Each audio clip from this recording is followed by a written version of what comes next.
नमस्कार मित्रांनो, आपले कामं चालू आहेत शेतात. सराटीची वेळ तोडलेली ती साठी बांधे चालू आहेत बा. हळूहळू ऊन वाढते, जसं नगं वाटायला लागले.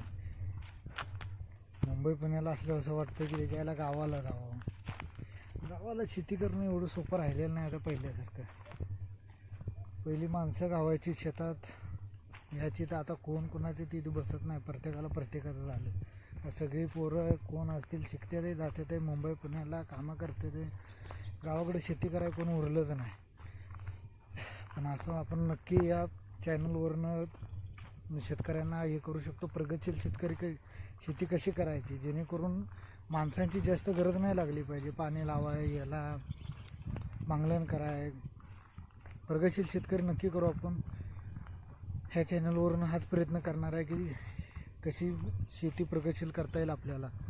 मित्रांनो, तुम्ही बघू शकता आता आपण चिवं तोडले तर रानाचं ते आता त्याचं जे राहिलेला पाला असतो सारखं ते बांधून नदीकाठी आपलं रान आहे त्याला लावणार आहे, जेणेकरून ते बांध पडू नये म्हणून दाखवतो तुम्हाला मी.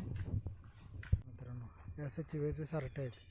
हे जे सारटं आहेत ते एकत्र बांधून मग त्यांना परत त्या रानापाशी नेऊन ते बांधाला लावणार, जेणेकरून ते बांध खाली पाण्याच्या ह्याच्यामुळं ढासळू नये. बघू शकता तुम्ही, अशा प्रकारे बांधणं केले.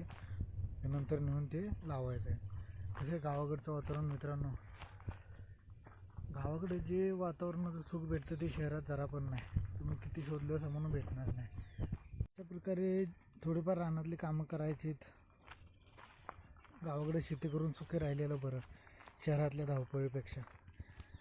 मुंबई पुण्याला जाऊन थकलो आता गावाकडे आलो आहे शेती करायसाठी. हे नक्की मी असं ब्लॉग काढून किंवा व्हिडिओ काढून मी शेतकऱ्यांपर्यंत पोचवेल. नक्की मित्रांनो, या चॅनलला व्हिडिओ आपण जे टाकणार आहे यूट्यूबला त्याला सबस्क्राईब करा व इंस्टा पेजला नक्की फॉलो करा. भेटू आपण नक्की पुढच्या व्हिडिओत. धन्यवाद मित्रांनो.